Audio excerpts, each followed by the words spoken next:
dalam memanage, dalam punya kemampuan untuk merangkul, ya. Bahkan di dalam sebuah dalilnya itu digambarkan kedudukan pemimpin itu seperti kepala bagi tubuh. Kebayang nggak kalau ada orang jalan tapi nggak ada kepalanya? Kayaknya nggak pernah juga kita mendapati, ya. Posisinya orang ini membutuhkan ide-ide, gagasan-gagasan yang memang diciptakan dari seorang pemimpin. Karena itulah pemimpin harus memikirkan dan mengkaji setiap masalah yang dalam pelaksanaannya harus dibantu dengan orang lain. Dia nggak bisa, ya, menjalankan segala sesuatunya sendiri. Sebagaimana seorang ayah sebagai pemimpin dalam rumah tangga, dia tidak bisa melakukan konsepnya sendirian tanpa dibantu istrinya, tanpa dibantu anak-anaknya. Itu yang paling rendah, ya, paling rendah dalam konteks kelompok, dalam konteks masyarakat itu adalah keluarga, karena keluarga itu adalah masyarakat terkecil. Oleh karenanya para muslimah yang dirahmati Allah, renungkan bagaimana pada saat nanti kita 14 Februari menentukan pilihan kita, bagaimana konsep Islam memandang seorang pemimpin itu adalah mereka yang memiliki kecakapan, mereka yang memiliki kemampuan mengayomi dan lain sebagainya, seperti yang tadi digambarkan oleh beberapa definisi para pemikir-pemikir kita. Nanti di bawahnya akan kita dapati, ya, seperti apa sih sebetulnya kepemimpinan yang dilakukan Rasulullah Shallallahu Alaihi Wasallam, ya.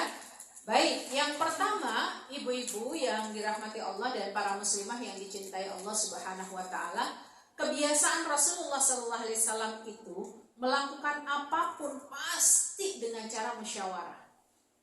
Nggak ada saling selingkuh. Yang dimaksud dengan selingkuh adalah nggak ada Rasulullah Shallallahu Alaihi Wasallam ketika itu berbicara tentang permasalahan umat, tidak dia sertakan sahabat dalam memecahkan masalah tersebut.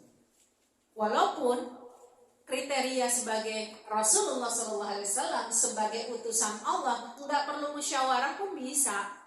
Karena apa? Wala yantiqu 'anil hawa in huwa illa wahyu yuha. Karena Rasulullah SAW setiap kalamnya itu adalah wahyu Allah. Nggak ada yang masuk ke dalam pembicaraannya itu kecuali kalamullah.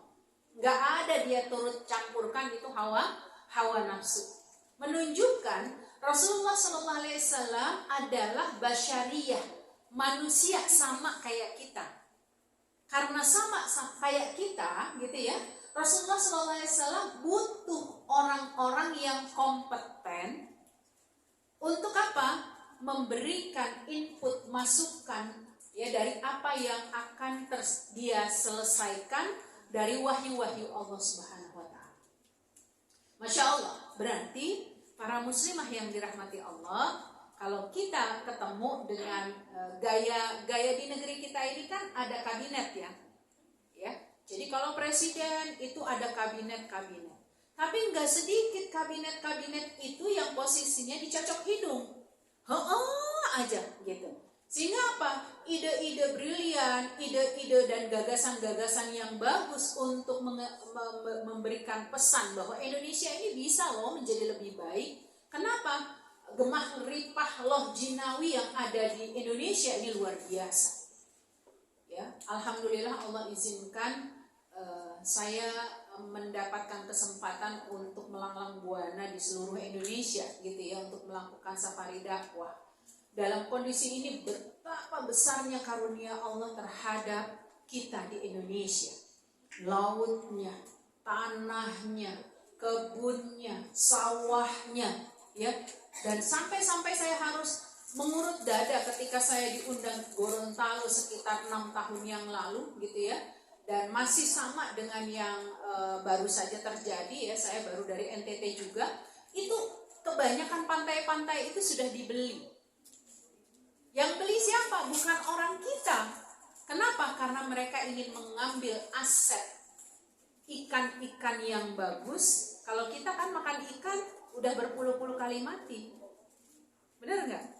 Jadi waktu saya ke NTT, ke Gorontalo itu diajak makan sama teman-teman. Ustazah mau makan apa? Saya kalau udah ke daerah timur, saya bilang saya milih ikan. Karena ikannya segar-segar. Maka dipilihkanlah di pasar-pasar yang memang baru baru di bukan pancing ya, jala. Kalau pancing ya, baru di jala gitu ya. Kemudian apa yang terjadi? Ketika masuk ke pasar itu ya, mereka akan langsung, ayo makan, ikan sekali mati, katanya gitu. Maksudnya ikan sekali mati itu ketika kita mau makan baru dimatiin, ya. Nah, karena tahu kita bahwa bukan orang asli situ, ayo sini makan di sini. Kalau di Jakarta itu ikan berkali-kali mati, gitu. Benar, karena masuk freezer dikeluarin lagi, masuk freezer dikeluarin lagi, gitu ya. Nah, begitu. Ternyata ikan-ikan yang bagus itu kalau tidak sigap nelayan-nelayan kita, mereka itu sudah membuat tambak. Mereka membeli pantai-pantai dan pantai itu mereka gunakan untuk tambak yang kemudian mereka kelola untuk dijual ke negara lain. Luar biasa. Begitu saya ke Lampung, begitu saya ke daerah Jawa gitu ya, penghasil coklat. Luar biasa, coklat-coklat kita mahalnya itu mahal yang bisa dikocek kantong kita. Tapi ketika dia sudah diekspor, balik lagi ke kita, bisa jadi mahal. Dan kita kayaknya bangga banget, ini dapat Cadbury dari mana? Dari Swiss. Padahal itu coklat kita yang tidak kita mampu kelola, yang kemudian keuangan-keuangan itu diambil alih oleh penguasa-penguasa. Dan ini yang dikatakan bahwa ketika kepemimpinan itu tidak memberikan sebuah jaminan, tidak memberikan sebuah inovasi di dalam kepemimpinannya, maka yang ada adalah kerakusan untuk diri pribadi. Itulah mengapa Rasulullah SAW mengambil langkah pertama kali ketika ingin menyelesaikan semua permasalahan itu dengan cara musyawarah, ya. Termasuk mungkin kalau kita mau mengadakan acara apapun gitu ya Mbak Yogi ya, posisinya kita akan rembukan nih, kita mau ngadain apa nih, entah Ramadan, entah apa gitu ya, pasti akan ada komunikasi yang disampaikan oleh pimpinan ke bawahan, pimpinan kepada teman-teman gitu ya, dan seperti itu.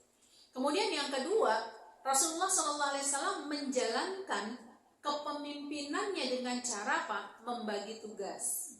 Jadi ingat, pembagian tugas ini sesuai dengan wewenang, bukan sama-sama kerja, tapi ada kerjaan dibagi sama, dibagi rata, agar semuanya bisa mencapai tujuan pada konsep yang ingin diambil.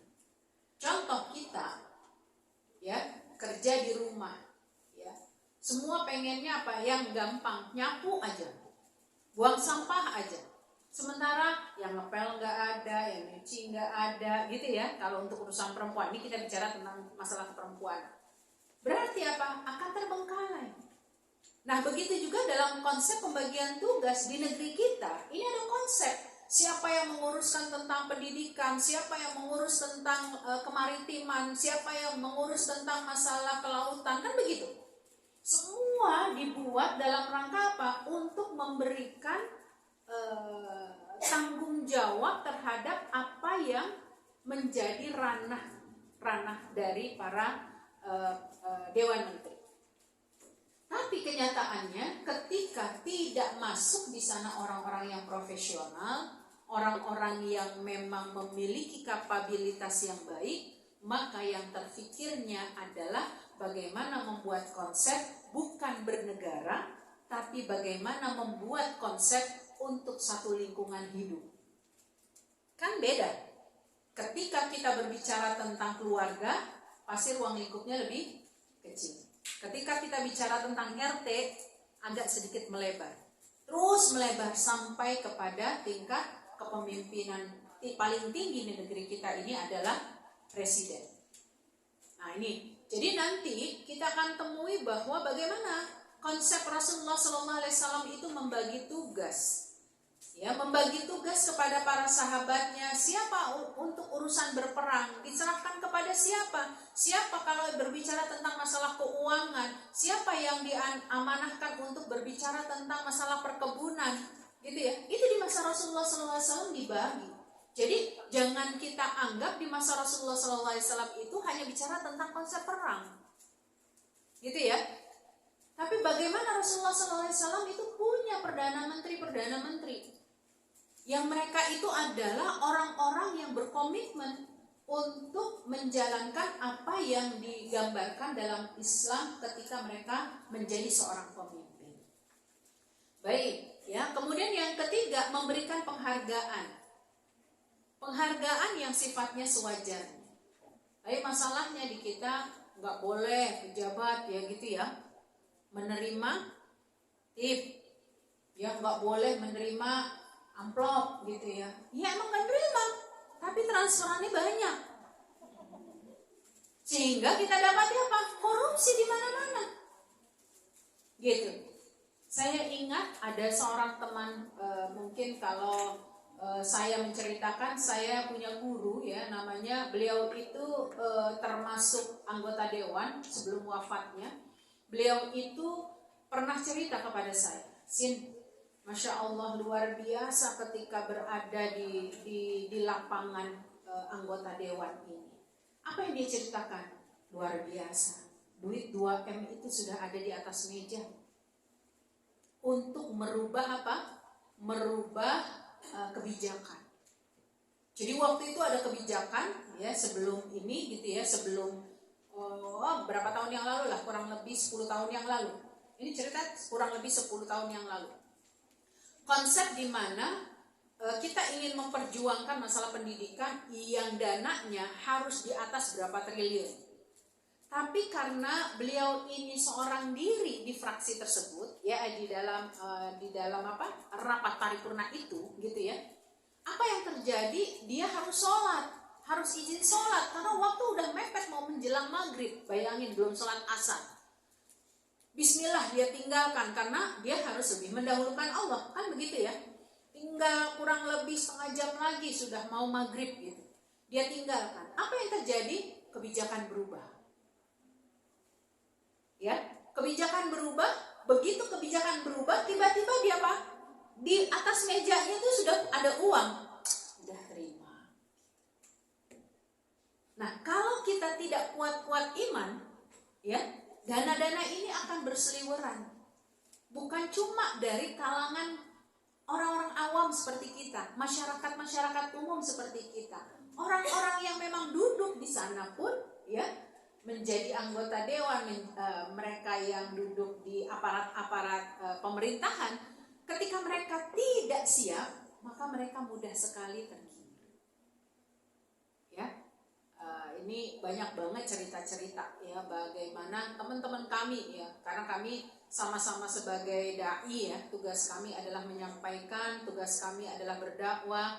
Itu ada salah satu kawan saya terus terang dia langsung bercerita kepada teman-teman yang lain, gila, gue dikasih dana nih berapa? 1M. Ya, ada teman saya lagi dia dikatakan gini, aduh gimana ya? Saya mau dikasih mobil operasional. Jadi iming-imingnya cukup besar gitu. Iming-iming ketika apa? Sebetulnya memberikan penghargaan gitu ya. Itu bukan tugasnya. Kalau sekarang kan lagi ribet-ribetnya caleg-caleg ya. Seolah-olah memberi apresiasi. Tapi setelah itu nggak ada apresiasi gitu. Ya, maka sesungguhnya dalam Islam, bagaimana Rasulullah SAW justru menjalankan ketika seseorang sudah menjadi pemimpin, dia melihat bagaimana kinerja anak buahnya itu melakukan satu perjalanan kinerja dan tanggung jawabnya, disitulah perlu mendapatkan penghargaan. Dan penghargaannya adalah penghargaan yang wajar sesuai dengan prestasinya. Ya, prestasi-prestasi ini sebagai bentuk apa? Motivasi. Ternyata dalam Islam boleh. Yang nggak boleh itu adalah sesuatu yang akhirnya membawa orang tersebut punya kategori melakukan riswah, melakukan tindakan bahwa berhutang budi gitu ya, itu tidak boleh. Ya. Kemudian yang keempat, memberikan perhatian serius kepada orang-orang yang dipimpinnya. Jadi, maka kebayang, kalau kepala rumah tangga dia menjadi pemimpin, yaitu seorang suami atau seorang ayah, yang dipimpin berapa? Istrinya sama anak-anaknya. Kalau anaknya 2, dia harus bertanggung jawab nih, istri sama 2 anaknya. Dia kontrol, itu masih lebih memungkinkan, benar nggak? Tapi ketika skopnya udah luas, Pak RT aja, belum tentu dia juga mampu mengayomi, memahami permasalahan yang ada di dalam rumah tangga dari masyarakat yang diampuknya. Apalagi skop yang lebih besar, ya, RT, RW, ya, terus kelurahan, kemudian camat, bupati, wali kota atau bupati, kemudian gubernur, ya, sampai pada tingkat selanjutnya. Nah, maka memberikan perhatian serius kepada orang-orang yang dipimpinnya ini harus terdelegasikan.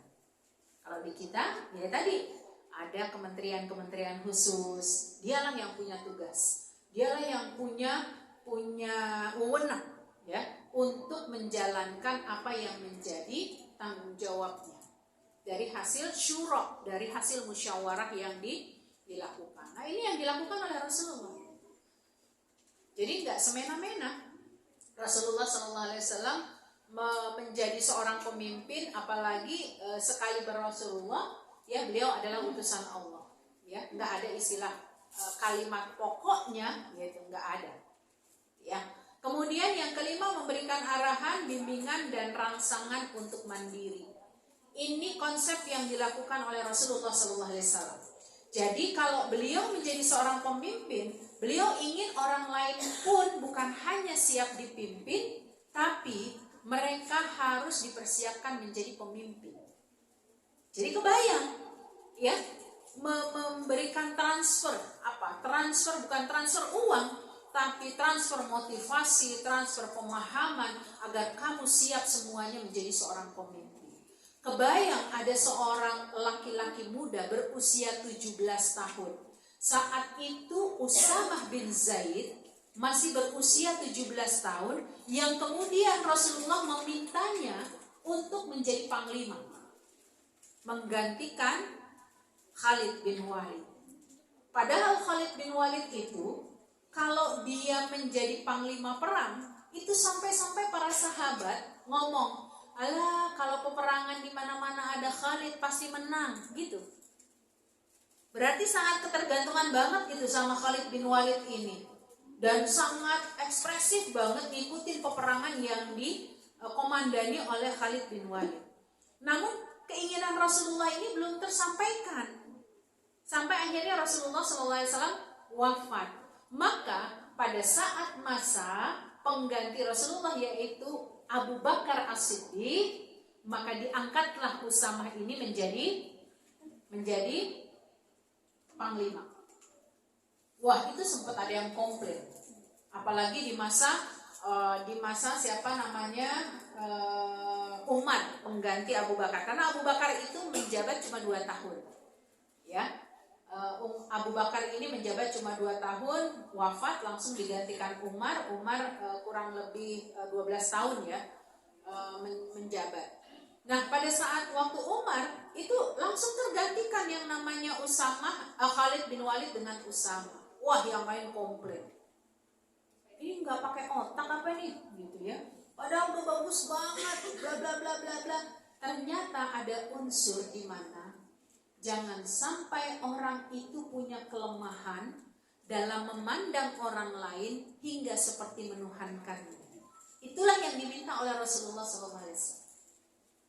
Jadi bagaimana Rasulullah memberikan arahan, bimbingan agar masing-masing dari orang-orang yang dipimpin oleh Rasulullah SAW kelak dia bersiap untuk menjadi pemimpin. Nah, kalau di negeri kita ini gimana caranya supaya nggak mati-mati gitu kan? sehingga kepemimpinan itu terus menerus menjadi miliknya. Ya, nepotisme yang kita istilahkan KKN dan lain sebagainya itu merebak. Dari mulai tahun awal-awal kita merdeka kita rasakan gitu, apalagi mungkin orang-orang tua kita dulu. Baik para muslimah yang dirahmati Allah, berarti kepemimpinan dalam Islam merupakan sesuatu yang berat pada hakikatnya, bukan sesuatu yang enak untuk dibicarakan oleh orang yang tidak punya kapasitas. Kenapa tadi? Kepemimpinan itu berarti membimbing, mengarahkan, mengayomi, hingga apa? Orang-orang yang berada di bawahnya itu punya kemandirian dan siap menjadi seorang pemimpin. Ya, kenapa? Setiap pemimpin itu akan diminta pertanggungjawabannya oleh Allah Subhanahu wa Ta'ala. Ini menunjukkan hakikat bahwa kita perlu mempersiapkan segala sesuatunya ya, agar setiap kita ya bersiap menjadi seorang pemimpin ya, minimal ya di dalam rumah tangga kita sendiri.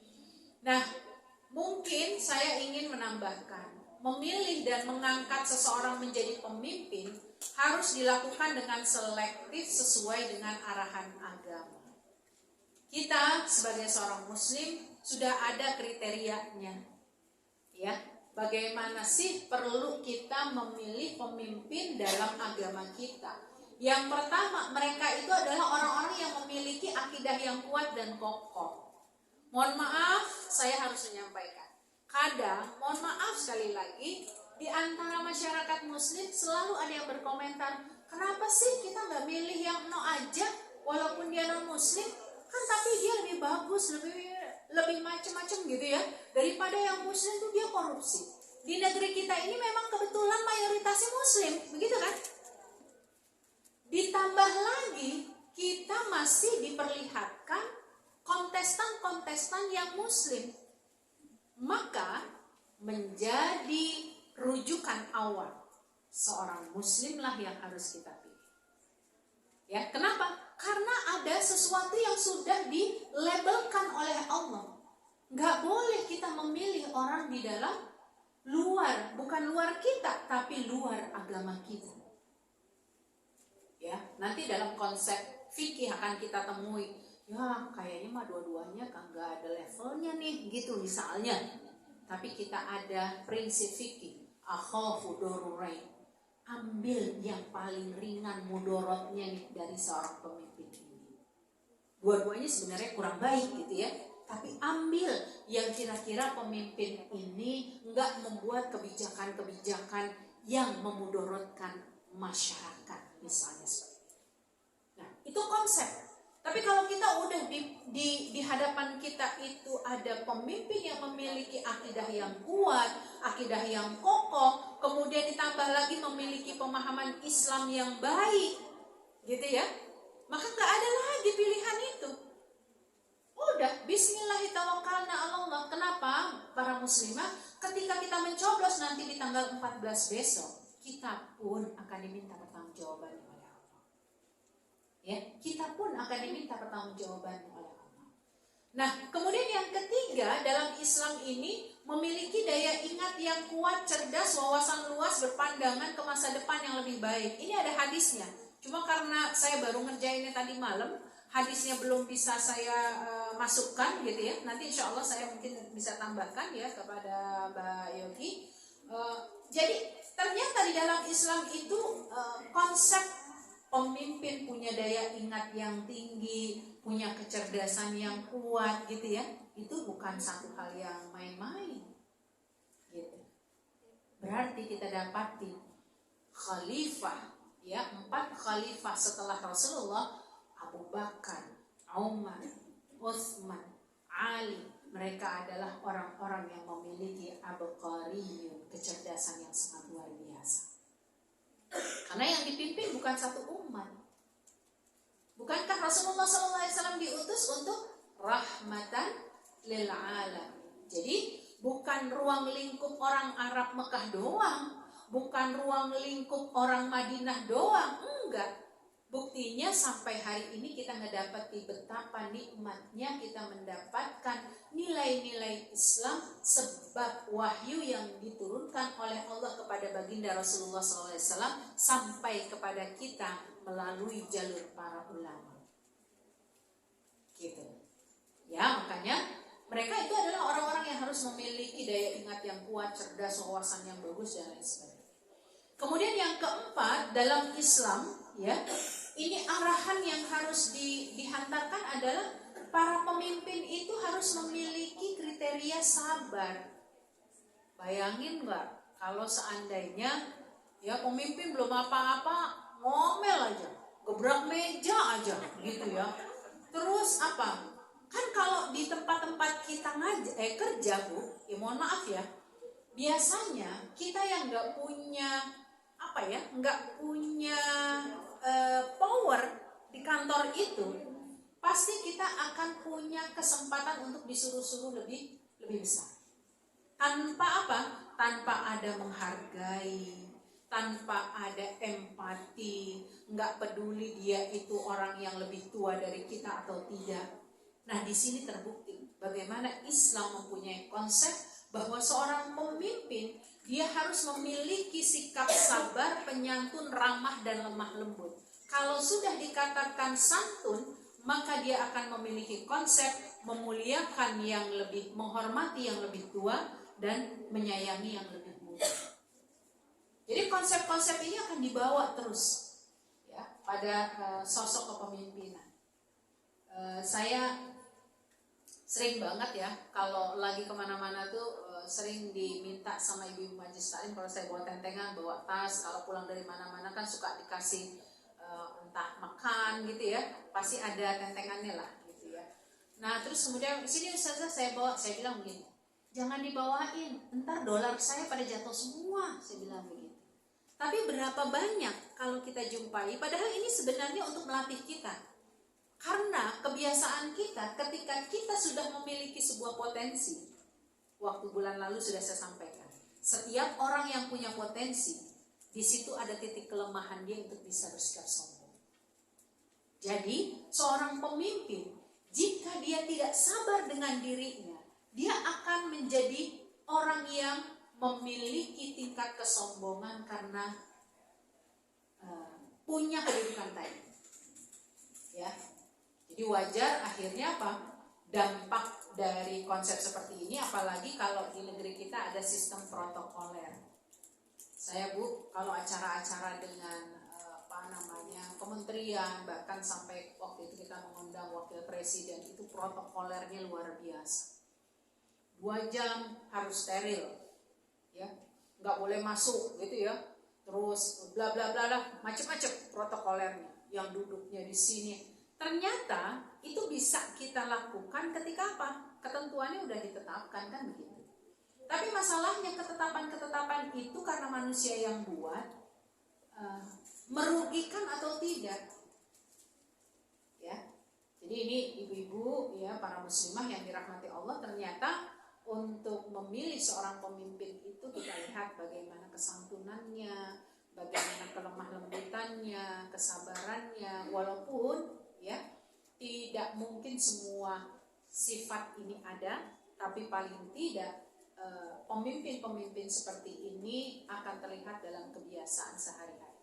Kemudian apa? Benar dan dapat dipercaya, dan ini adalah konsep di mana Rasulullah SAW menjadi pemimpin. Allah kasih empat sifatnya. Yang pertama apa? Sidik. Ya. Rasulullah itu punya sifat sidik, dipercaya, bahkan sama musuh-musuhnya aja itu sangat dipercaya banget. Ada beberapa kasus ya, orang-orang Yahudi itu selalu menitipkan barang-barang mereka itu justru kepada Rasulullah. Apa kata mereka? Hanya kepada Muhammad barang-barang kita itu akan aman terkendali. Luar biasa. Walaupun mereka cuma ngambil manfaat gitu ya, cuma numpang nitipin barang, sementara mereka tidak mengubah agama mereka menjadi Islam, begitu ya. Tapi konsep sebagai seorang pemimpin, Rasulullah SAW menjadikan masyarakat yang dia bukan menjadi muslim pun tetap tetap berempati. Nah, ini kan berarti apa? Bahwa sikap jujur, sikap benar, kemudian yang kedua amanah, yang ketiga fatonah, yang keempat tabligh, ini adalah sifat-sifat yang memang dimiliki oleh Rasulullah SAW yang harusnya juga include kepada para pemimpin-pemimpin muslim. Kemudian yang tidak kalah penting adalah tawadu. Tawadu dan rendah hati. Nih, kalau udah jadi pemimpin tuh kadang-kadang gak usah jauh-jauh di masyarakat kita secara keumuman atau bahkan kita sendiri, ya coba tuh kalau bukan karena gue nggak bisa dia begitu, gitu ya. Ada sebuah unsur bahwa perilaku kita ini adalah perilaku yang bisa menolong orang lain. Kalau bukan karena kita, dia nggak akan tertolong. Padahal semua itu karena karunia Allah, ya. Tidak akan mungkin kalau bukan karena karunia Allah. Makanya seorang pemimpin itu kriterianya dia tawadu, rendah hati, bukan rendah diri. Kalau rendah hati seperti ibaratnya padi, semakin berisi semakin merunduk. Dia punya potensi, dia punya gagasan dan ide-ide, tapi seolah-olah dia menganggap gagasan dan idenya itu bukan hanya dari dirinya sendiri. Kemudian apa? Memiliki kemampuan komunikasi yang baik. Ternyata ini terjadi di masa Nabi Musa alaihissalam. Nabi Isa itu Allah kasih apa? Nabi Musa, ya. Nabi Musa ini Allah kasih apa? Bukan kekurangan, ujian. Saat beliau masih kecil itu, karena Fir'aun punya kekhawatiran Musa ini adalah musuhnya, maka dia mencoba memberikan madu, memberikan api, gitu ya. Yang mana nih akan dipilih oleh Musa? Ternyata Musa memilih api yang dia gunakan itu dengan lidahnya, gitu, ya. Jadi mulutnya ini boleh dikatakan agak cadel, ya. Kan doanya tadi, Rabbi shrahli sadri wa yassirli amri wahlul 'uqdatam min lisani yafqahu qawli. Itu adalah doa Nabi Musa ketika apa? Harus, ya, berhadapan dengan Firaun, waziran min ahli Haruna akhi. Ya Allah, nih aku engkau perintahkan nih pengen ketemu Firaun. Gimana nih suaraku, bahasaku tidak terlalu jelas, maka aku ingin adanya pendamping. Siapa pendampingnya? Harun itu sepupu dia. Ya, jadi di sini nanti akan ada konsep bahwa seorang pemimpin itu butuh apa? Asisten yang akan mendampingi kegiatan-kegiatan kerja-kerja yang harus dilakukan. Kemudian yang tidak kalah penting, memiliki pendirian yang teguh. Nggak mencela-mencelo. Kemarin menjadi oposisi, sekarang menjadi bagian dalamnya. Ya, kemudian kemarin misalnya memilih A, sekarang memilih B, misalnya seperti itu. Nah, maka kita harus mencoba melihat bagaimana seorang pemimpin itu memiliki konsep yang teguh, ya, memiliki pendirian yang kokoh. Jangan sampai mereka mencela-mencela, kecuali mereka berpindah itu karena apa? Mereka mengetahui mana yang baik, mana yang buruk. Ya. Nah, kemudian bertindak adil. Adil ini bukan berarti sama rata. Tentu wilayah dan kawasan masing-masing itu berbeda. Ya, Masya Allah, ketika kami harus ke daerah bagian timur, para muslimah, Masya Allah luar biasa. Allah kasih kesempatan bagi saya untuk mengelilingi Nusantara ini. Ya, intinya kalau kita di Jakarta itu udah enak banget. Mau kemana aja, ya, mentok-mentok pakai Gojek masih bisa. Saya berdakwah kemana-mana, Bu, itu baru sekali pertama kali ngalamin. Pertama naik pesawat, dijemput naik mobil, ternyata untuk berada ke satu tempat itu nggak bisa dilalui mobil, akhirnya naik motor. Begitu selesai naik motor, saya pikir udah berhenti sampai situ, ternyata nggak bisa. karena itu daerah curam yang bisa dilewati hanya dengan gerobak. Jadi saya naik gerobak, Bu. Ya, naik gerobak untuk mencapai satu tujuan. Kenapa? Karena jalannya pada saat itu habis hujan ya, itu beceknya luar biasa, nggak bisa dilalui oleh motor, kecuali dengan jalan kaki. Dan kalau jalan kaki bagi kita orang yang bukan wilayah asli itu akan kesulitan untuk menapak. Jadi kebayang kita apa aja udah enak, palu gada, apa lu mau ada. Ya, sementara saudara-saudara kita, makanya wajar kalau negeri ini sekarang membutuhkan apa? Kepemimpinan yang bisa adil, gitu. Yang bisa dirasakan, apa yang dirasakan di Jakarta itu bisa dirasakan oleh saudara-saudara kita di daerah lain. Gak usah jauh-jauh. Saya belum lama dari Gunung Kidul. Saya berpikir Gunung Kidul itu adalah sesuatu yang mudah terjangkau banget gitu ya. Nggak kayak di Indonesia Timur gitu. Tapi Masya Allah luar biasa. Masih banyak saya temui di sana itu mereka yang harus menggadaikan akidah mereka disebabkan kekurangan makanan. Sampai saya ketemu dengan bule saya ya alhamdulillah saya orang seberang tapi punya bule gitu ya, karena om saya menikah gitu dengan, jadi saya bahagia banget gitu ya bisa pulang, ya ada kampung lah gitu ya. Karena suami saya orang Betawi, jadi anak-anak tuh suka nanya gini, kita nggak pulang-pulang kampung ya gitu. Karena kan kampungnya Betawi gitu ya. Ibu dan bapak saya sudah meninggal, jadi kami tidak bisa kembali pulang kampung. Nah, jadi beliau menyatakan, waduh sih, gitu. Di sini mah alhamdulillah gitu. Jadi kalau kayak pemilu-pemilu seperti ini, uang 20.000 itu berharga banget. Makanya kadang-kadang terjadi jual beli 20.000. Kenapa? Mereka bisa makan untuk satu keluarga. Yang lebih menyesakkan dada, itu ada satu keluarga ya, di situ lafal Allah ya, lukisan Allah, itu kaligrafi Allah, tapi di sebelahnya juga yang gak pakai baju, ya, yang disalib. Kan kita bingung, kenapa dalam satu rumah ini ada dua agama, walaupun mereka menganggapnya mereka Muslim, tapi rupanya mereka terbantu dengan ya ada dapat beras setiap bulan, dapat Indomie, dengan konsekuensi mereka menitipkan ya akidah mereka di rumah itu. Ternyata nggak sedikit akhirnya yang lama-lama berubah lagi akidah. Disitulah kita dapati banyaknya kristenisasi. Nah itu ya.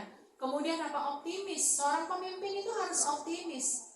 Nggak boleh pemimpin itu bentar-bentar mengeluh, bentar-bentar putus asa. Kebayang ketika seorang pemimpin putus asa, mengeluh, bagaimana dengan kondisi anak buahnya? Itulah yang terjadi ketika Muhammad Al-Fatih harus berhadapan dengan musuh-musuhnya. Bagaimana Musa harus berhadapan dengan musuh-musuhnya yaitu Fir'aun. Sementara di belakangnya itu sudah banyak tentara bersama Fir'aun, ya, Fir'aun dan tentaranya. Sementara di depannya Laut Merah yang mereka akan mengatakan maju mati, mundur juga mati. Karena mereka nggak mungkin berenang ke lautan itu. Kalau ke belakang mereka mundur, berarti mereka harus siap menjadi santapan dari Fir'aun dan tentaranya. Namun apa kata Musa ya, bahwa Musa memberikan motivasi, tenanglah wahai kaumku, sesungguhnya innallaha ma'ana, Allah pasti akan memberikan ya satu jalan keluar bagi kita. Ternyata betul, begitu sangat dekatnya Fir'aun, turunlah firman Allah untuk mengetukkan tongkatnya Musa ke dalam laut, tepian laut itu.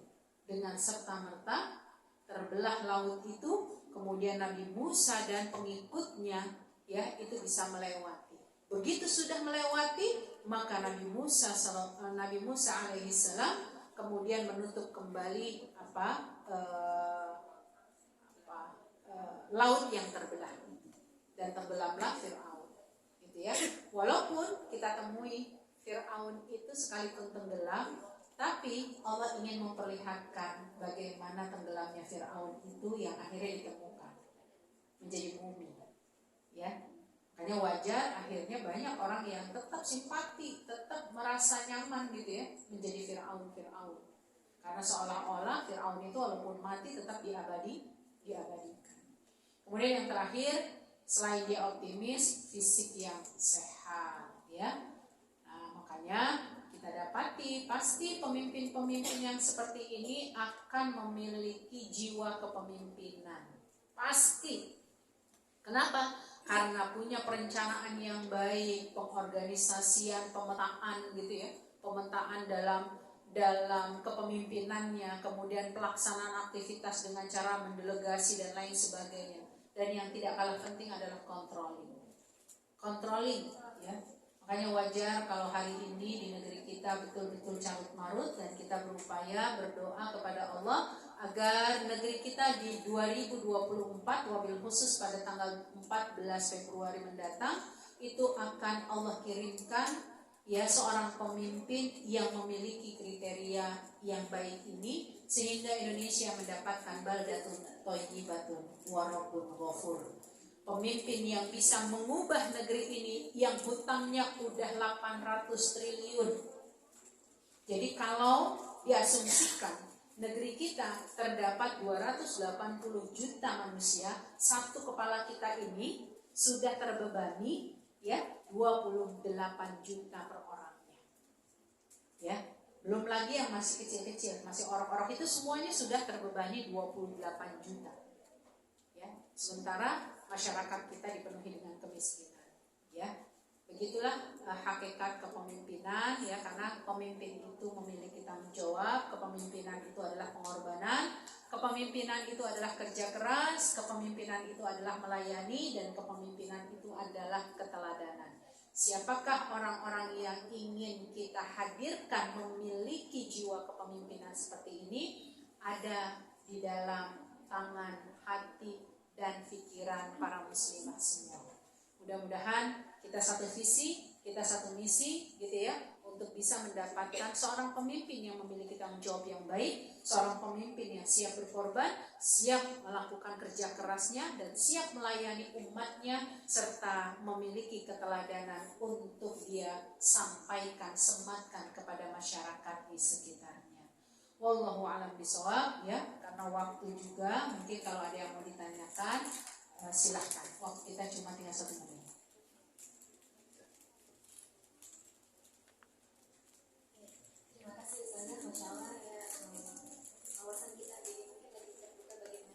Memandang pemimpin ya, kepemimpinan. Nah, kira-kira ada yang ingin ditanyakan dalam waktu 1 menit ini? Kayaknya mungkin sudah cukup. Iya, tinggal nyoblosnya doang kan? Iya, dari doa Ustazah tadi ya, semoga kita diberikan oleh Allah keterbukaan pikiran dan hati untuk memilih pemimpin yang sesuai dengan kriteria Islam tadi yang sudah dijelaskan oleh Ustazah. Baik ya kakak-kakak semua, alhamdulillah kita sudah habis waktunya, dan selanjutnya waktu untuk istirahat dan salat untuk kakak semua. Sebelumnya kita tutup dulu dengan doa ya yang akan dibawakan oleh Ustazah. Marilah sama-sama kita tutup dengan doa. Kita sampaikan suratul Fatihah. Semoga Allah Subhanahu wa Ta'ala memberikan kemudahan bagi kita untuk bisa memilih pemimpin yang berkualitas dalam koridor mereka yang bertakwa kepada Allah, mereka yang takut kepada Allah, dan mereka yang memiliki tanggung jawab yang penuh kepada Allah Subhanahu wa Ta'ala. Dan kita mintakan kepada Allah negeri kita ini menjadi negeri yang bisa berubah menjadi lebih baik, terhilangkan segala kemudaratan umat, terhilangkan kesengsaraan rakyat, dan insya Allah pemimpin ini akan menjadi orang-orang yang memfasilitasi kebaikan demi kebaikan di masyarakat. Ala hadhihi niyyah wa likulli niyatin shalihah ila hadratin Nabi Mustafa sallallahu alaihi wasallam. Al-Fatihah. A'udzu billahi minasy syaithanir rajim. Bismillahirrahmanirrahim. Alhamdulillahi rabbil alamin. Arrahmanir rahim. Maliki yaumiddin. إياك نعبد وإياك نستعين اهدنا الصراط المستقيم صراط الذين أنعمت عليهم غير المغضوب عليهم ولا الضالين آمين. نستغفر الله العظيم نستغفر الله العظيم نستغفر الله العظيم لكل ذنب عظيم ونتوب إليه. رضينا بالله ربا وبالإسلام دينا وبمحمد نبي ورسوله. اللهم صل على سيدنا محمد وعلى آل سيدنا محمد. ربنا اغفر لنا ذنوبنا وكفر عنا سيئاتنا وتوفنا مع الأبرار. اللهم إياك نعبد وإياك نستعين اهدنا الصراط المستقيم. اللهم سلامة في الدين وعافية في الجسد وزيادة في العلم وبركة في الرزق وتوبة قبل الموت ورحمة عند الموت ومغفرة بعد الموت. اللهم هون علينا في سكرات الموت والنجاة من النار والعفو عند الحساب. اللهم افتح لنا أبواب الخير وأبواب البركة وأبواب النعمة وأبواب الصحة وأبواب السلامة وأبواب الرزق وأبواب التوبة وأبواب المغفرة وأبواب الجنة يا مجيب السائلين. ربنا هب لنا من أزواجنا وذرياتنا قرة أعين واجعلنا للمتقين إماما. اللهم اجعل أولادنا أولادا صالحين حافظين للقرآن والسنة فقهاء في الدين مقيمين الصلاة مباركا حياتهم في الدنيا والآخرة. اللهم اختم لنا بحسن الخاتمة. اللهم اجعل بلادنا بلادا آمنين. اللهم اجعل بلادنا بلادا آمنين. ربنا تقبل دعاءنا يا رب العالمين. ربنا آتنا في الدنيا حسنة وفي الآخرة حسنة وقنا عذاب النار. وصل اللهم على سيدنا محمد النبي الكريم وعلى آله وصحبه وسلم والحمد لله رب العالمين. سبحانك اللهم وبحمدك أشهد أن لا إله إلا أنت أستغفرك وأتوب إليك. وبالله التوفيق والهداية والعفو منكم والسلام عليكم warahmatullahi wabarakatuh. Izin dong mau foto sebentar.